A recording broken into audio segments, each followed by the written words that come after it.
Wow, everybody else hear that? Intimidating little noise. Okay, so it's still preparing.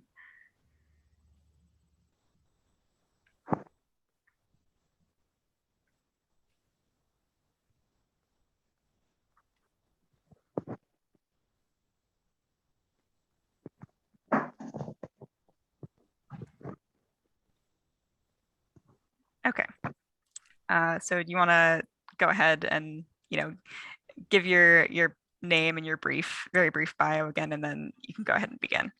Sure. Yes. Thank you, Jessica. And thank you to everyone who is attending today and who came to listen. I'm Erin Phillips, and I run the Instagram Old Erie On Foot. I'm on the Board of Preservation Erie, and I'm also a writer for the Erie Reader.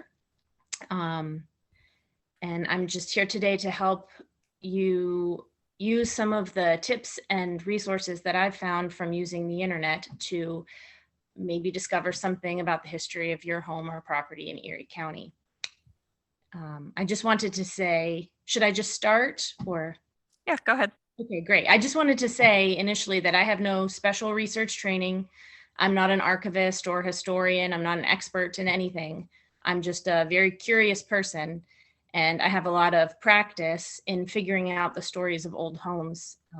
And so I'm just going to let you know some of the resources that I've found that might allow you to do some research on the history of your home from your home. Everything that I'm going to present today will be information that's publicly available on the internet, is essentially free, and is something that you can just do in your spare time without having to go anywhere or make any appointments or pay someone. And what I'm going to do is just walk you through the exact same process that I take every single time I make an Instagram post about an old home or property in Erie, and just share with you what I've learned. So I'm also sure that there are more resources out there for people to access that I'm not privy to, and I definitely encourage you all to do your own exploring. But these are just the resources that I use most frequently. And also throughout this presentation, I'm just largely going to be using my own home as an example that we follow from start to finish, so you can see a practical idea of how all of this works and how they all the resources work together. And I don't live in a grand home with a prominent past owner. I just live in a simple old house in the West Bayfront. And so using my home as an example will really show you how much information is available out there, even for just common everyday old houses. So let's just jump into it, shall we? So just to start here, there are 5 main websites that I use all the time when researching old houses and properties, and they're helpful in their own ways, each one. I've also scheduled a blog post to hopefully go live as this is happening with all these links on it. So don't feel like you have to write anything down or screenshot or anything. It's all available on my blog at olderieonfoot.com. But as an overview, to start, the resources that I usually use are, number 1, the Erie County Tax Assessment website. And I put the website there, eriecountypa.gov. This resource is particularly helpful when you just need some basic information like a construction date, somewhat recent ownership, dates of real estate transfer. And I usually start at the tax assessment website because it helps me to confirm the address that I'm searching. And it can also provide helpful clues to search in other fields, but more on that later. Number 2 is the historic Erie newspapers, available on Newsbank through the Erie County Public Library at erielibrary.org. So basically all you need is a library card to access thousands of digital archives through the library. And this is very helpful if you find a name that you want to search to learn more about, or simply searching the address I found to be really effective when you're trying to research, which can help you find a name that's associated with your home, which will then really open up your research. Number 3 here is findagrave.com, which is a national database of cemetery plots. So if after using some of the other resources, you find a name of someone who lived in your home in the past, you can enter their name into findagrave.com. And it can be very helpful because once you know someone's year of birth or death, the search options, what we will see as the next resource, Ancestry or Family Search, become a lot more concrete, and it's easier to narrow down your search fields. Also, then you can discover where your previous residents of your home are buried, which is kind of neat on its own. The fourth resource I have listed here that I mentioned is Ancestry.com or Family Search. Since I'm constantly researching house histories, I have a paid account to Ancestry. It's worth it for me, but I find it to be the easiest to use and the most comprehensive. If you're only working to research the history of your own home, you can sign up for a free 2-week trial or use, I believe there are Ancestry accounts available to use through the Blasco Library Heritage Room as well. Yes, that is accurate. Okay, good. Yeah, you'd have to physically come into the Heritage Right. Room to use them on our computers, but we do have accounts that people can use. So definitely come check out the Heritage Room for sure. Definitely. Family Search is free and gives access to census and directory information, which can also help uncover a lot of information. Number 5 on here is ancestortracks.com, which provides free access to historic land ownership maps throughout Pennsylvania. And it has maps dating from the 1850s showing the names of the owners of tracts of land throughout the county and in every township. So then other non-internet resources that will require you to leave your home are the Hagen History Center, the Heritage Room at the Blasco Library, as well as deed searches through the Erie County Courthouse. So we can start with number 1 on the list, which is the county tax assessment website. I usually start out any search here because this website can be really useful in determining more recent history, and it can often give you clues like the construction date of the home, which isn't always accurate on the tax assessment website. I found it to be ballpark correct about 80% of the time, so it can really just give you a starting point. So from the main parcel profile, when you go onto the tax assessment website, you can see the date of construction, date of any major changes to the property that required a permit, as well as the dates of recent real estate transfers. And then from the parcel profile, you can click to see the historical card on file through the tax assessment website, where you can see some of the names of the previous owners, sometimes going back to about the 1950s, depending on how many times the property has changed hands. So here you can see, using my own home as the example, according to the assessment office, my home was built in 1886. I can also see the many names of previous owners on the historical card. And this also tells me, just some basic information here, that in 1983, my home was owned by South Shore Renovations and it was turned into a multi-unit apartment. And then it shows the date when it was purchased from them and turned back into a single family home. Thank you, James Richards, wherever you are. I can also visually verify that the address is correct because each parcel listing through the tax assessment website has a photograph of the property. So obviously I know my own address, but if I'm looking up a home for my Instagram or blog, I will often search it here first just to double check that the photo is indeed the house I'm searching for. Often Google Maps can get confused about house numbers. So it's helpful to check out the photograph just to verify that I'm looking at the correct address. Check out these sweet graphics I have here. There it goes. This tool can also give valuable clues when searching for a property that is somewhere in the county where the name of the road is not always what it was. So in this example here, I was researching the Books Galore building at 5546 Peach Street for a story I did for the Reader a few months ago. And initially I was having a lot of trouble because Peach Street has only been called Peach Street in somewhat recent history. It was sometimes in the past called the Erie Edinburgh Road. Sometimes it was called Walnut Creek Road, sometimes just Route 19. But then I saw a name on the historical card through the assessment office, Virginia Bible. And I recalled that there's a Bible Avenue near Books Galore on Peach Street, and that this family must have been involved with the building in the past. And I was right. And then the rest of my research sort of flowed and progressed once I had that one name that I got from this tax assessment website.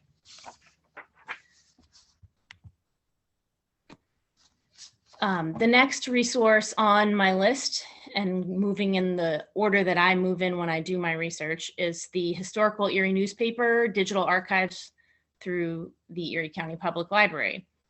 So after I confirm my information through the tax assessment website, my next step is logging into Newsbank. And I just use my library card so that I can access the Historic Erie Newspaper Digital Archives. It's an expansive archive that includes all newspapers printed in Erie from 1884 on. And it's just fascinating in general. If you're interested at all in day-to-day Erie history, you can get lost for hours. And also, if your house is younger than 137 years old, then there's a strong chance that you'll be able to come up with some information in a search here. Obviously, there'll be more information available on more prominent homes with important historic homeowners, and connections will be easily made with those. But again, by using my own home as an example, I was able to determine what was likely the first family to live in my home simply by searching my address in the news archives. So this just is sort of a visual on how you'll get there. You can see when you log into when you just go onto the Erie County Public Library website, from their main menu, you'll click on e-databases. And then from there, you click on newspapers and magazines, and it'll bring up the historical Erie newspapers on Newsbank, where you will then click. And then you'll be given this option to log in with your library card. So you just start typing in Erie and, I switched. Anyway, you'll just start typing in Erie, and it'll take you, once you type in your library card number, it'll take you to the search bar. And so I usually, in quotations, will type the address that I want to search.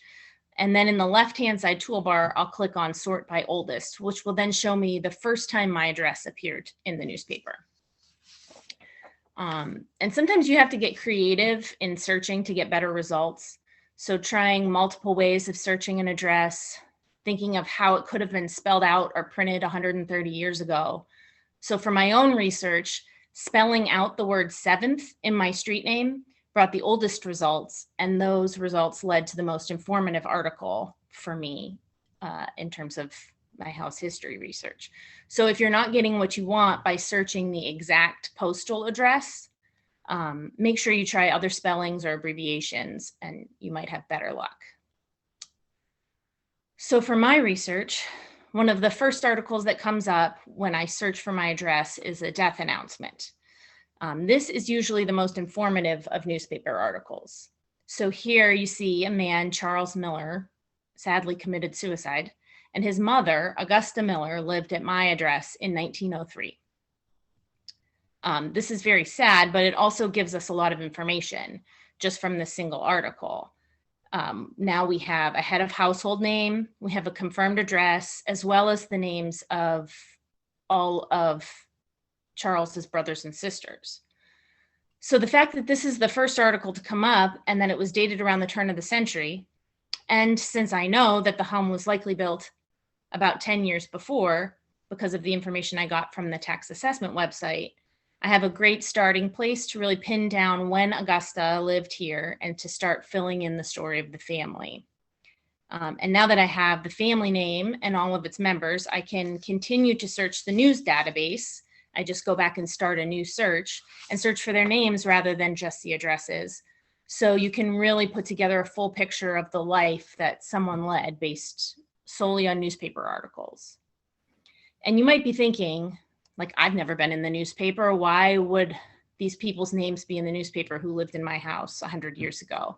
But back in 100 years ago, and you'll find this if you search around on the Newsbank, that they printed almost anything in the paper.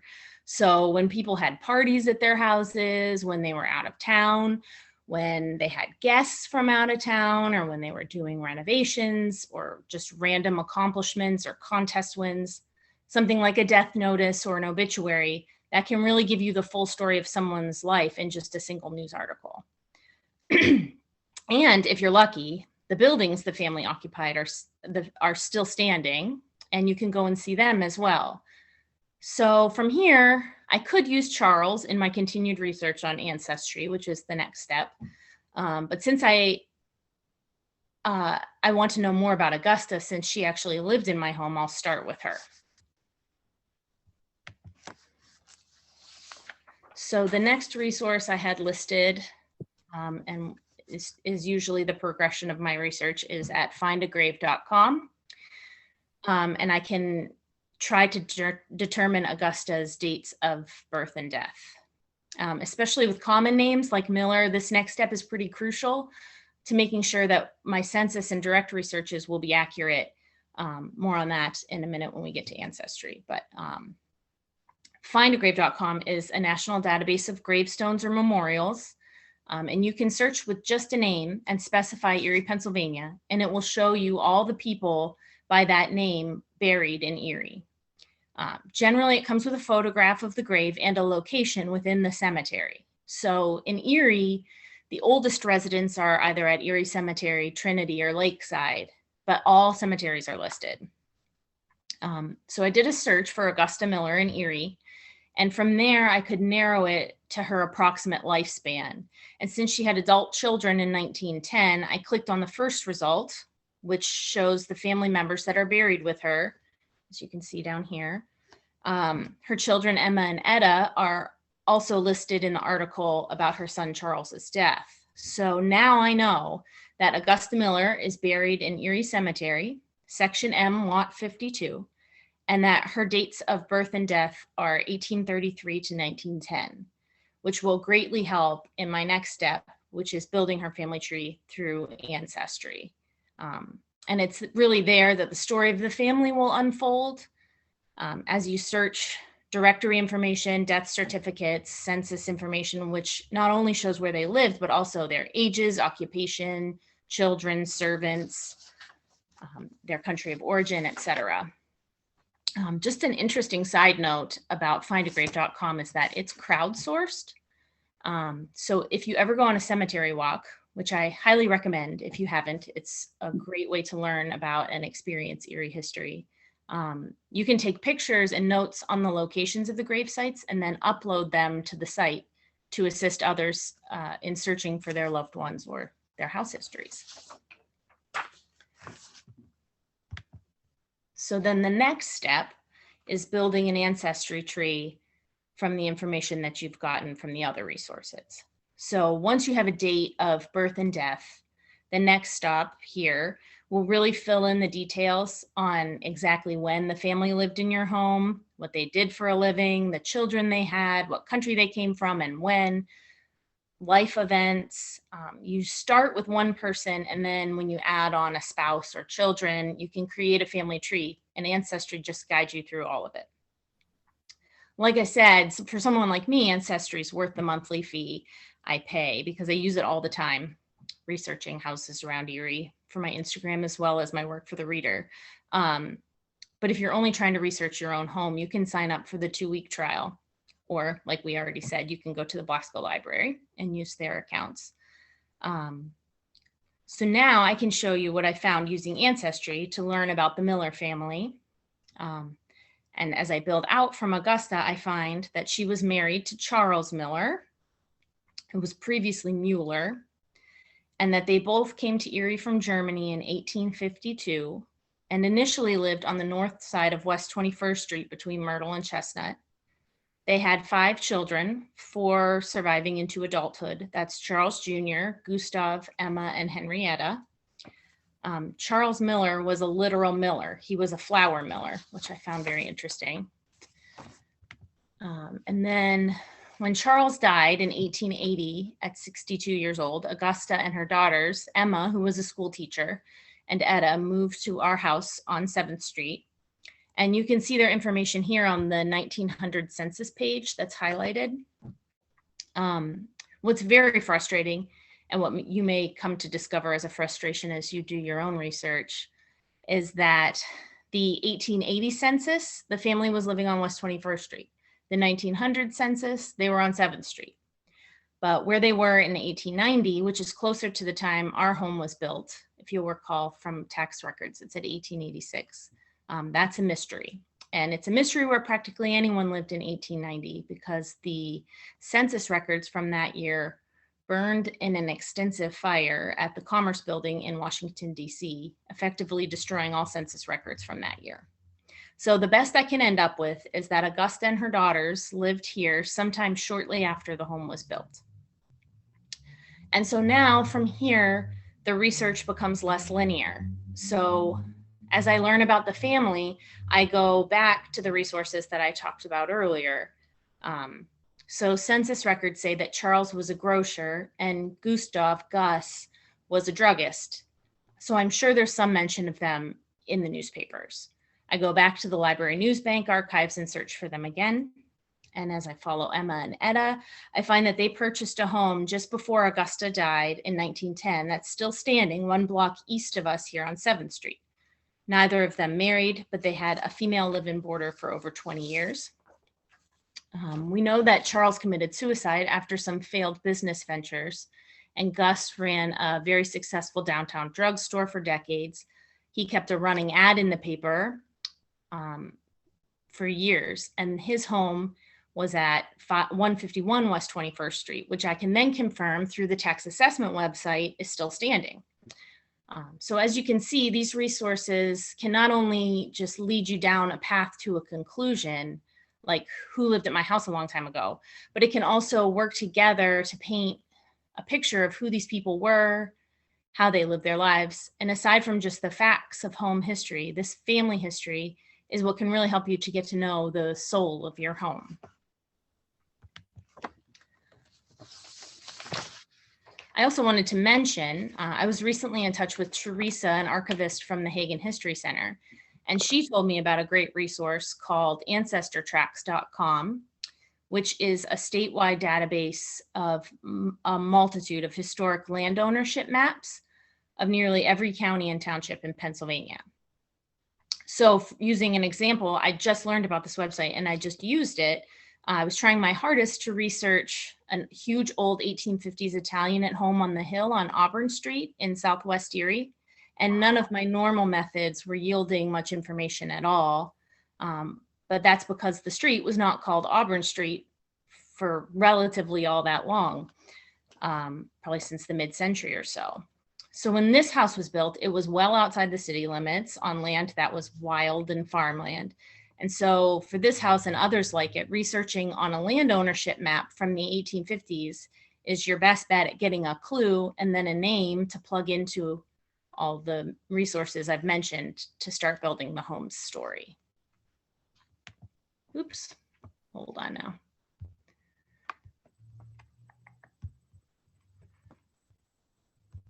Sorry about that. So I've been somewhat lucky in tracking down the earliest possible resident of my home, but sometimes the clues aren't as clear. Sometimes there's not a great search result, no matter how hard you try in the newspapers and Ancestry. That happens to me often, and those are the houses that I don't post history about. But sometimes addresses aren't written out clearly. So like, for example, when I recently researched the Colby Piano Company for a story on my blog, the owners of the company were only ever said to live on East 8th Street near Parade, which is not super helpful. So if you get stuck, but you're committed to learning more, I've been in touch with 2 archivists, Claire and Teresa at the Hagen History Center, who assure me that they can help. Beginning again there on July 20th, they're having their grand reopening this weekend, but then on July 20th, the library and archives will be open again to the public by appointment. And some of the resources that they have access to are Erie City directories that go back to 1853. They have atlases, maps, index cards of Erie properties by tract number. They have some photographs of properties and architectural surveys of some neighborhoods. They also mentioned to me that Bates' History of Erie County is available on Google Books, which I've used multiple times in the past, and it has information on early Erie settlers and the histories of various townships. Additionally, the deeds for all of Erie County are available to the public through the Erie County Courthouse, which is not online, unfortunately. But the staff are always willing to help researchers in following deed information back to the early 1800s. The deeds themselves are all scanned and can be copied for a fee. Not to mention the Heritage Room at the fabulous Raymond Blasco Memorial Library, which contains vast resources, all relating to Erie history, as well as very knowledgeable staff to assist you in your searches. They have census information from Erie and some surrounding counties from 1800 on. They have microfilm of newspaper records, a book scanner that's free to use, as all the books that are available in the Heritage Room are non-circulating. They also have obituary searches, yearbooks, historic maps, atlases, and genealogy services. So all these resources I've spoken about really work together so that the story of a family long since passed in Erie can be discovered. They fill in the story of my home and my understanding of my neighborhood. And every single home in Erie has a story, regardless of the people who lived, of whether the people who lived in your home were important. Once you learn their stories, it creates a stronger connection to the physical home that wasn't there before. And just personally, I'm very sentimental about houses. And that's part of the reason that preservation is so important to me. Learning these stories is a part of preservation, because once a link is made from a place to a person, a family who lived there and created memories there, that feeling of care for a place will become amplified, and the building becomes more important to history and to our own story that we're building in it. So I just really want to say thank you so much to Jessica and Courtney at the Erie County Public Library for inviting me to speak with you all and to share some of the knowledge that I've gained just from tooling around on the internet. And a big thanks to all of you for your interest and for following along with my projects and for caring about Erie's old buildings. I hope I've given you enough information, resources, tools to really move forward in your own house research. But if you ever need any clarification or information, or if you get stuck, please don't hesitate to contact me. You can reach me via DM through my Instagram. That's Old Erie On Foot. Email me at contact@olderieonfoot.com or use the contact page from my website. And I guess now we would ask some questions if anybody has any. And before anybody asks any questions, I do want to plug one more time the final event in this local history series that the Erie County Public Library is putting on, the history of fur trapping and trading, that I'm going to look, but I believe it's on August 21st, coming up on August 21st on from 1 o'clock to 2 o'clock p.m.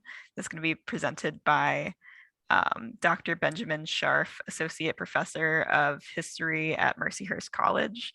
I just wanted to give that plug real quick because I know a few people came in a little bit later after I had already given this plug, and I'm going to go ahead and end this recording now before we get to the questions that any of you might have, just so if you feel like unmuting and asking, that you don't have to do that, and then also be on camera while you do it. So thank you for everybody who tuned in, regardless of whether you were present here at the event today or whether you're watching this later on. And I'm going to go ahead and hit stop. Thanks, everyone.